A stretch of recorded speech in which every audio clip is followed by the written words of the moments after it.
Welcome to the Producers Hangout. Alright everybody, this is the Producers Hangout episode 28, and I am Flux of fluxwithit.com and themachinewarehouse.com, producer, sound designer, all kinds of synth nerd, that kind of stuff. With me today, we've got Mike of padbangers.com, and I'll toss over to Mike. What's up, guys? Back from Messe. We got a few infos for you guys, and I forgot to mention it last time. I put it in the description, but if you need such a dope voice tag like we do have now as intro for the show, you need to go to knoxhouse.com and check his site out. He has dope voice tags for you. Absolutely. And also with us today is Casey Brubaker. Casey, why don't you introduce yourself? Tell us a little bit about yourself. How's it going, guys? Neighborhood-friendly engineer. FixTheMix.net is my website. Check it out. Okay, and today we are diving into Music Messe. And Mike had the good fortune of being out in Germany and getting to actually be there hands-on. So we're definitely going to present some questions and whatnot to him. If you'd like to join us on Facebook at the Producers Hangout Facebook group, you can jump in there and ask questions. We have a thread set up right now for the live chat. Mike will be keeping an eye on the live chat. So if you have any questions, if you want to know about a specific piece of gear, if you want to know about something behind the scenes, feel free to ask. But you got to be a member of the Producers Hangout Facebook group in order to do that. So go over there, join, read the pinned post. You know, be nice to everybody. No douchery. Let's start off. With actually some of the small stuff of Music Messe. So the first thing that I want to bring up from Music Messe that I was liking is something that I had seen just a little bit of, but I hadn't seen it actually working or anything yet, and that's the Polytech synths that they were showing. I'll pull up an image right now of the Polytech. It's the Pi L squared, and what it is it's really pretty crazy. It's a synthesizer that's powered off of your actual DIN MIDI cable.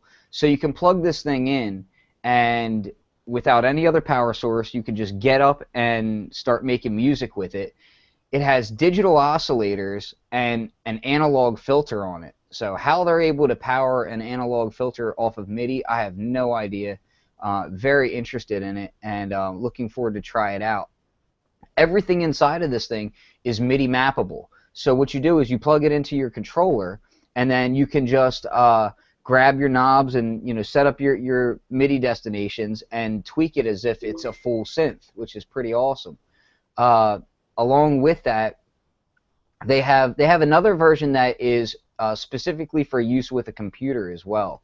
I'll be having a review unit hopefully in the next 2 weeks, so I'll be able to kind of speak more hands-on about this. But as you can see, it's got the basic building blocks right here, and you can really dive right into it, which is pretty cool. Did any of you guys see this, or was I the only person that was really kind of interested in this and checking it out? I didn't see it. No? So apparently I'm the only one looking for these weird, quirky things of this nature. It's something about these little guys really jump out to me. And it looks like it's got both digital filters and analog filters in here. It's got bit crushing, saturation, all that good stuff. So the sound of it sounded pretty good from the demos that I saw. But of course, YouTube demos are what they are. So it's kind of hard to really judge it in that way. I think it's really interesting that you don't need an external power supply for this. But workflow-wise, I'm not too much interested. Don't know. I think it's interesting that it's possible to do a synthesizer just from powering off a MIDI cable, but I don't see myself using it in the studio. Yeah, and this is only like the second device that I've seen that's actually powered off of MIDI power. The first one would be this guy right here, which is the what are they called again? The MI? The Me Too's?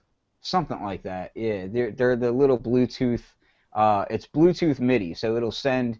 You can plug it into any keyboard, and it will send and receive over Bluetooth your MIDI signal, which I haven't done any reviews on or anything, but it's been hit or miss. But I mean, it powers up fine. So if they're able to, power this, I mean, don't know. it's a different if you only have to power up like a low energy Bluetooth signal or a full oscillator and a filter. So I admit it's pretty impressive what they do with it. But yeah, I don't see myself workflow wise. I don't see myself using it in the studio. Yeah, I don't know how they're able to power an analog filter off of that. That's interesting. I don't know what the filter layout and design is, and I don't know how strong the chip is in order to have the two oscillators running and all that. I mean, but then again, I'll be honest with you. I don't know what the standard of MIDI power is, so I don't know. Who knows? Maybe it's like 555 style chips inside of there. Something low power. But anyway, I found that kind of interesting and quirky, so I thought I'd bring that up. Definitely looking to review it and see how it actually stacks up sound-wise. Because if it sounds good, and you could, set up like a Oxygen 8 or like, a Novation Ultranova or something and do it on battery power, and then you could just take it with you. It's got its own little audio output on it. I mean, I could see that being pretty fun. So. Witchcraft Flux. Yeah, absolutely. There is that involved. We've debated as to whether or not to need to burn these engineers at the stake, but we'll find out. So next up that I would want to talk about is the soft tube drum machine. And Mike, I'll let you lead into that. You actually got to check this out hands-on. Yes, we got a demo from it. It sounded really good. It's called Heartbeat, and I also really like the name. And yeah, it's all synthesis in there, so no samples. It's all really tweakable. They have put a lot of effects in there, and the demo sounded really good. You can check out we made a video about it. You can check it out on the Pat Bangers channel.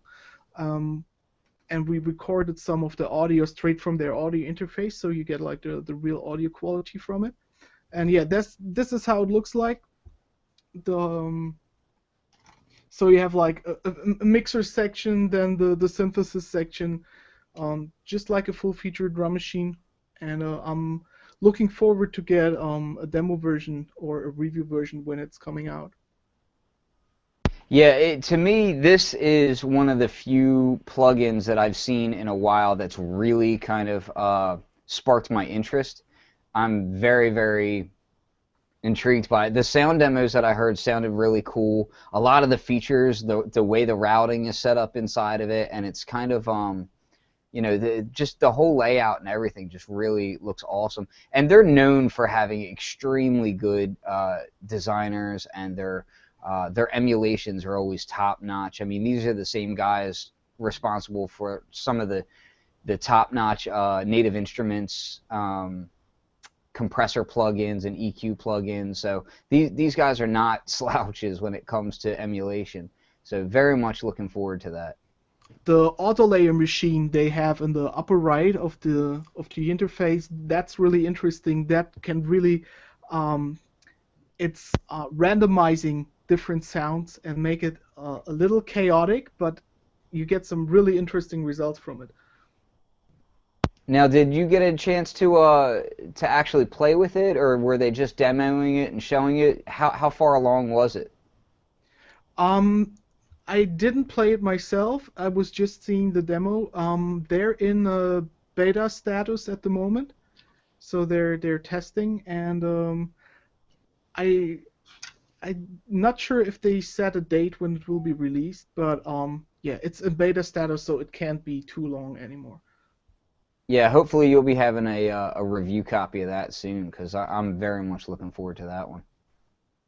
Yeah, now, Casey, was there anything that piqued your interest on there? On that particular plugin?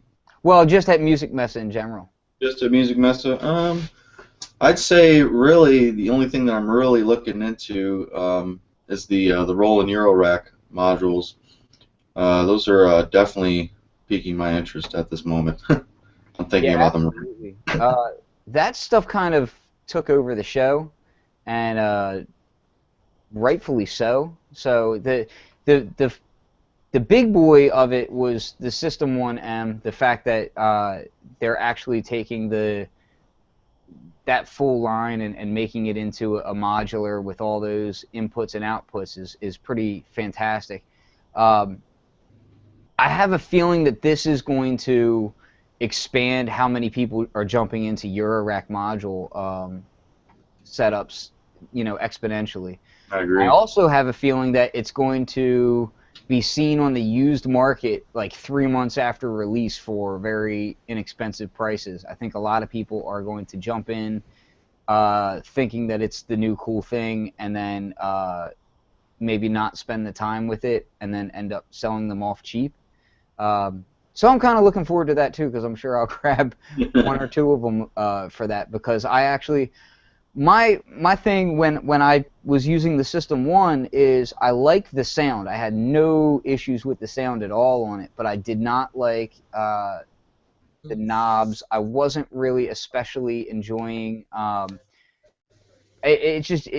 actual control surface and everything just wasn't really working for me. Um, and the keyboard, of course, was horrible. But now that it's going to be controllable from Eurorack, I mean that makes me really want to grab it. Then they had the other modules as well. Casey, you're someone who doesn't have a Eurorack but has kind of sort of been on the fence about it, and also at the same time you've told me that you have no interest in doing what I'm doing with it. No, not going that far, man. I got too much other stuff going on, man. If I delved into that, I'd probably get lost, and you would never see me again. I'd pop up in about 10 years. I'd be living in some cave with like a wireless satellite feed. I don't know. It wouldn't be good because it looks pretty intricate. Yeah, I think it's going to take a lot of the learning curve out of it as well, because you can actually power it off of its own power supply. Interested in these devices were really huge at Messe.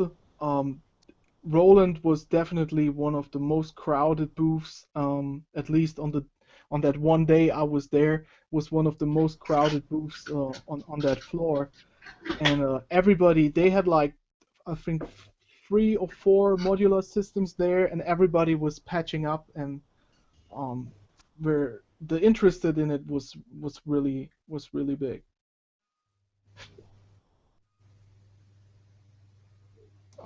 You just dropped out. Oh, sorry about that. The power draw on it's really high, so I'm guessing the chips are running at a high rate. But 700 milliamps is listed for Eurorack power, 1300 off of AC.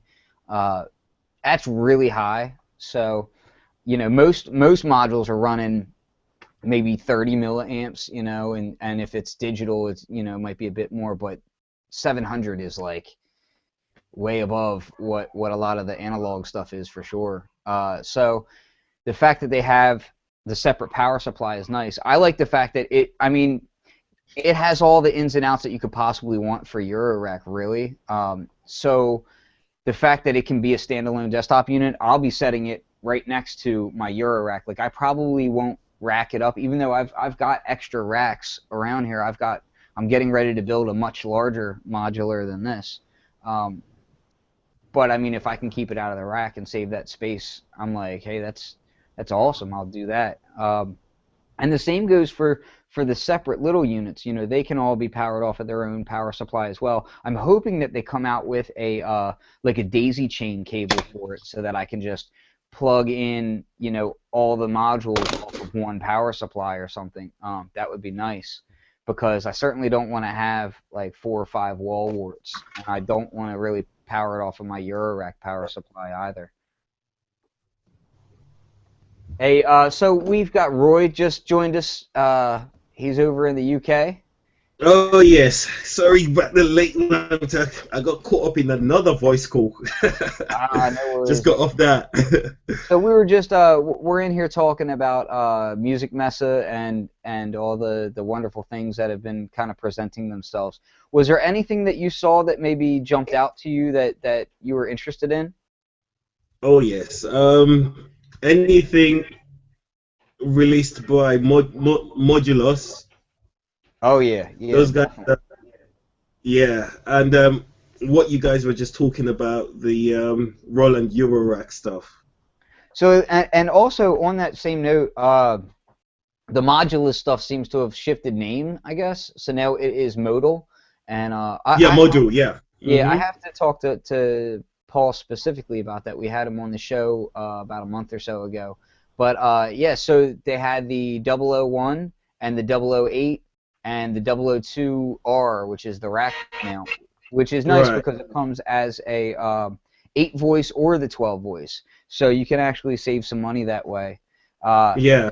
the 2 voice, the 001, also has 4 CV ports on it. So that's something that I really want.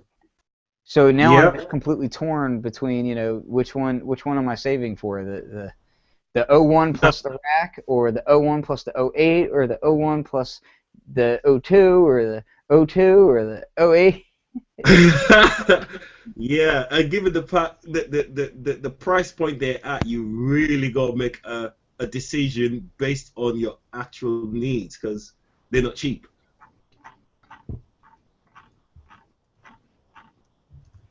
You got me there?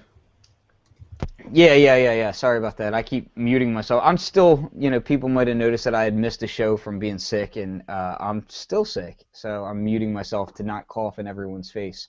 Um, I'm doing That's my all right, best mate. not to spread the zombie plague to everyone. Um, but yeah, between the 001 and the rack, and then the 008, it's a hard decision. I will say that set up in the 008 and the modulations on there as well, that kind of Yes. is edging things out for me, and I'll probably end up saving towards one of Oh those. yeah. For me, yeah, the 008 is the one. And I Yeah. don't, I'll tell you, I don't. The fact that it's analog oscillators is nice, but that's not like the key thing for me. Like that's part of Okay. it, but I feel like the changes to modulation and the filter, those are what are probably grabbing me more than anything at this point. Yeah, so let me click on Mike here, and he's got a video that he filmed with it. You want to tell us a little bit about that, Mike? Yeah, so I was at the booth of Modal Electronics, and Paul gave me a really nice demo, and he played some of the sounds from it. And from what I heard from others, I was really lucky I got some sound because I know from some people that he still had some issues with the software and some crashes of the software. So it was really a really early bird model. So it was not it's not ready yet. It's just to show off some of the sounds of it. And so yeah, let's play back a little bit of it. There's something they need. Yeah. Can you play a little bit? Yeah, okay. First sound I got here is a unison sound. So this is 4 voices all playing at the same time. Not seeing the video, but we can hear it. What else we got in here? There's a nice sort of arpeggiator sound. Oh, there it is.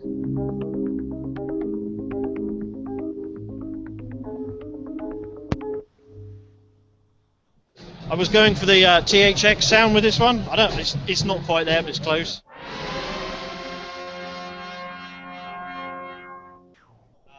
What else we got in here? I got a sort of polyphonic version of the monophonic one he played earlier.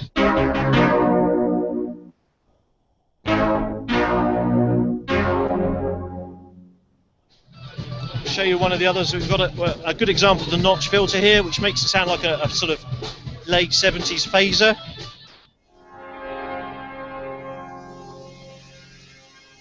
Okay, so with the modal, you can also go to kind of the polar opposite side of things. and there is the other one that came out, which was the JDXA from Roland. And the JDXA, to me, is like this double-edged sword because, like, you know, it's a personal thing, but I personally feel like it's ugly as sin. I just don't care for the looks of it. My feeling on the looks of it versus the looks of the modal are like the polar opposite. But what I do like is the fact that they're doing the Supernatural engine layered on with an analog voice engine, and that because I've never liked the Roland digital filter sound, but I've always liked their sound sources. So to me, that looks something that I could definitely see myself getting into as well. And the price point wasn't nearly as bad. I want to say it was somewhere around like $2,100 or $2,300, somewhere around there. So definitely a much lower price point. And Casey, did you get a chance to look at that? I know that you're in a position now where you're getting rid of one of your digital synths. Yes. I didn't get a chance to check that out. It's definitely piqued my interest, though, just from kind of listening to Mike talk about it and watching the video. You know, I'm definitely going to be in search of something after I get rid of my TI2 virus here. Great synth. I just want something different, and that might be exactly what I'm looking for. You talk about the modal or the Roland? Yep. Yeah, the modal. Yeah, I gotta say, I've been kind of waiting for somebody to do like the hybrid stuff, like the JDXA is doing as well. But man, it's hard for me to jump back to Roland after playing with some of these other things. So I'll probably give it a go though, and like the layout of it. There's a lot of ergonomics things on there that don't really make me too happy, like where the filter knob is, how the resonance knob is. Little things like the screws sticking through that faceplate right below the sequencer. Like if I'm running my hand across the synth or something, like I don't want to be hitting screws, and I felt like that was kind of odd. So just the build quality in general looks very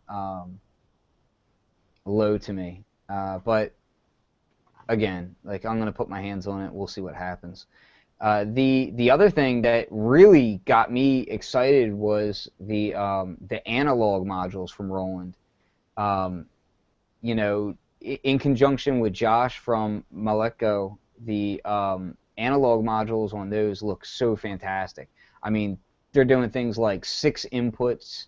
6 CV inputs for modulation on the oscillator. I mean, that's just it, and they just look good. So I'm very much intrigued by that aspect. I don't think that they released the price point on those,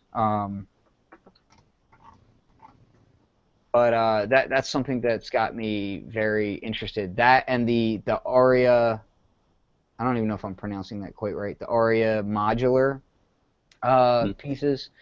So they're running at a very high clock rate and have really, really detailed, you know, control as well. So I'm interested in trying those out and seeing how they go. Anything else as far as Music Messe that really you came away with impressed by, or? Well, actually, there's one more thing I got here. I want to go ahead and share my screen for this one. Speaking of kind of shifting gears towards more of what I do in the engineering department here, I'm really interested, as we were speaking earlier, about getting some new studio monitors. And Focal introduced the Trio 6 BE, which essentially it's basically 2 speakers in one. Like basically they have a 5-inch woofer and also an 8-inch woofer. So basically they're giving you the option to basically, right now I have 2 sets of reference monitors. I have a 5-inch woofer pair and an 8-inch. And this basically would just condense it down into one, and it just, the 5-inch woofer's there, you know, for, you know, checking your mixes on, you know, stuff, you know, checking your mixes on them. So like as far as playback on the smaller, you know, systems, you know, that doesn't have all that low end. included, but it also gives you that 8-inch woofer to get some of that low end to see how it's going to translate to other venues and larger studio setups. So I thought that was really cool. Definitely pricey, looking at about $3,000 for the pair, but I'm sure that once they start rolling out that a few retailers will kind of give you a break on that, probably $2,600-$2,700 for the pair. But that's cool. They look really nice, and Focal has a reputation for being outstanding. Their CMS line has gotten really good reviews, and it's something I'm going to look into because I don't see anybody else doing this. This looks fairly interesting to me, and I'm definitely looking forward to that. Yeah, it's trying to remember who's the other. Oh, off the top of the head, it's escaping me. Who's the other monitor manufacturer with the low end woofer on the side of it? Shoot. You know who I'm talking about? I'll have to Talking about like, yeah. No, it's a slightly different concept as far as how they're doing it, but I like the idea of how the Focals are doing it. Do you know if they can switch off? If you can switch between them, or if you can go. I believe that's the concept they're going for. Is you can just there's a one button where you just flip it and it switches from your tweeter and 5-inch to your tweeter and 8-inch. So basically, just it's a two-way speaker, but you use it as just a one-way monitor. You know what I mean? At a time. I don't know why you have both of them. If they have it like tri-amped, and then you can separate. Have the tweeter, the mid-range, and then the low end on there. Right. Drive all three like that as well. I'm sure. I don't know. I'd have to look into it deeper, but I'm sure that they've thought about that, and it might be possible. Yeah, very, very interesting. What was the overall feel of the show like, Mike? Did you feel like it was more like busier, or like how was the show for you? Yeah, it was very busy for a vendor's day, because you got to know it's not like NAMM where it's open for everybody. It's really you have, I think, 3 days only for vendors and media, and then 2 public days where everybody can join. And for a vendor's day, it was really busy, and you saw a lot of people like school rock bands, or a lot of people you definitely know they are not vendors.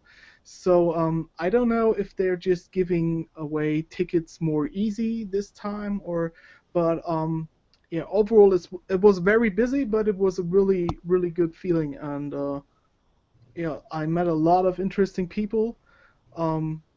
I gotta say hi to the people of Waldorf and to the people of Bitwig. We talked so long with those people, and I hope to see them on the show here in the near future. And yeah, Waldorf got some really cool new things, like the attack. They brought the attack to the iPad with the cool new tweaks. Yeah, I'm really looking forward to that. That's high on my list of must-have iOS apps. That's for sure. Yeah, I also need to get Nave on my desktop. Yeah, for sure. And also, we had a nice demo at Bitwig, and they're really catching up pretty fast. They got some really nice, cool new tweaks. I never saw this before in that way. For example, how you can drag and drop stuff between different projects. So you have your projects open in tabs, and you can just grab stuff out of one project into a new window, into a new project, and just copy it over. That was really, really nice. So yeah, they're really catching up fast. So the other brands better watch out. Yeah, absolutely. Yeah, I just judging by what I've seen and everything of the show this year, I was surprised. It definitely looked like modular. It was really popping off and had a lot of people excited. Yes. The rumor that I was hearing is that next year they're not even going to have a press day. It's going to be open to the public. Yes, that's true. So that sounds like a nightmare. Yes. Also, it will be separated. Actually, there are two fairies going on at the same time. One is the music messe, and the other thing is the Pro Light and Sound, which is like all the PA stuff and the lighting stuff. And they're planning to separate those two, which is really a problem for people like DJs. They need light and they need their equipment, and so they have to pay like 2 tickets and stuff like that. So I don't know how they will manage it next year, but um, I see some dark clouds coming up. Yeah, I can tell you. I mean, if it continues to grow as it has been, and gets to like where Winter NAMM is, I can't imagine having Winter NAMM open to the public. That like it's already so overdone that if you had no press day and it was just open to the public, it would be an absolute nightmare trying to get any kind of coverage of anything. I mean, I could definitely see like a public day or whatever, but it kind of defeats the purpose. Yes, But I also have the feeling that when it's all public, it's not really interesting for the companies there.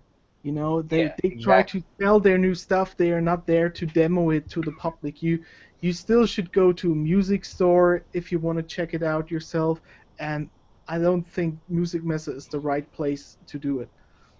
So Yeah, I'm all for like you know, if there is like a specific public event like that, you know, I'm all for it. But yeah, so yeah, aside from that, the things on Music Messe that really just got me going, the modal stuff, you know, I was lucky enough to be the first person in the States to be able to break the news about the modal stuff, so that was pretty cool. And the Roland stuff, both the analog side of it, the digital stuff that they're doing, their full size synth, just to see that Roland is actually back, not this same Roland that's been just trudging along, you know, in recent years. Hopefully they, you know, can look at some of the things that they did in the past that maybe didn't make people so happy, like ditching the V-Synth only, what was it, like 5 years in, and, you know, the V-Synth GT or whatever, 5 years in, and then they stopped supporting it. I mean, that synth today is still amazing, but you can't use it with a computer anymore. That's crazy to me. But yeah, just seeing them revived and energized, and they're making really cool products that are kind of unexpected, and, you know, hopefully we'll see a whole lot more of that. I'd love to see them do some more surprising products, and I'm really looking to see what does Korg do next, you know, because a lot of people were really expecting it to be Korg that jumped into the Eurorack first, before Roland did, and before Yamaha or anybody else.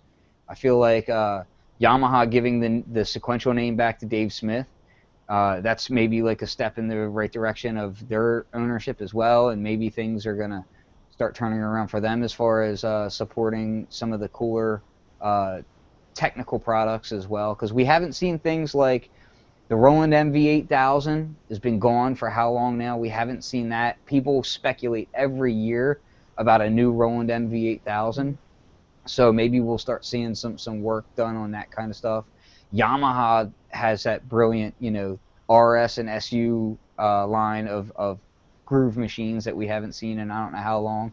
There's so many great products that the big three could be working on that, you know, I'm still excited about. But overall, Music Messe was pretty cool.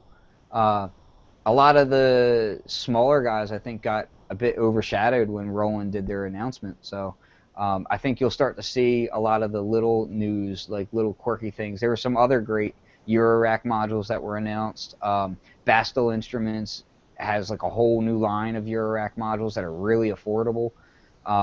Some really cool stuff came out that I think you'll see in the next like month or so. Will start to get more attention and start people, you know, saying, oh, you know, I didn't even know about this yet. It was already announced, but they overshadowed everything. So, anything else? Nothing. All right, I think that's pretty good to end the show on. Next I want to say it's going to be next week. We've got some very special guests that are coming on in the next, like 4 or 5 shows. We've got some great guests lined up, so I'm really excited about that, and we just need to get all our schedules lined up, and everybody can jump on and have a good time with it. So from my end, I'm just going to say I've got a whole line of guitar rig videos that I'm going to be doing, because I've noticed that it seems like less and less people seem to remember how to use guitar rig in interesting ways. So I decided to do a series of guitar rig videos.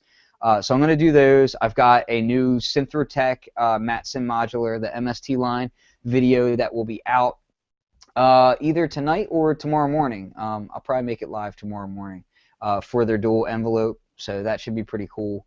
And stay tuned for that stuff. I'll let Casey say his goodbyes and then pass it off the mic. Yeah, thanks for having me on the show. For those who don't know me, do check out my website, www.fixthemix.net. If you need any kind of mixing or related services done, I also do production as well. So yeah, definitely hit me up if you're interested, and pass along to Mike here. Yeah. If you're interested in my Music Messe videos, make sure to check out patbangers.com. I got a blog post right there with all the Music Messe videos, or go over to YouTube. I also just published my UVI Orchestral Suite review. If you're interested in a really dope orchestral suite, just make sure to check that out. And I still got some discounts and a giveaway going on, because I celebrated my 3,000th YouTube subscriber last week. It's still going on for 2 days. You can win a free month of MachineTutorials.com subscription, and we get some nice discount codes for the Drumboker.com and Modal Audio. So if you're interested, there's a video on my channel letting you know what you need to do to make it happen. That's it. Yeah, and just to comment on padbangers.com, so he's recently kind of switched the entire site. It used to have a lot of German focus on it, and now it's all in English now, so I highly recommend people check that out. Check out all those videos as well. Also, support autism awareness. Just did the autism walk. Yeah, check those things out, and check out the Producers Hangout Facebook group, and we'll see you next week. Peace. Peace out. Later.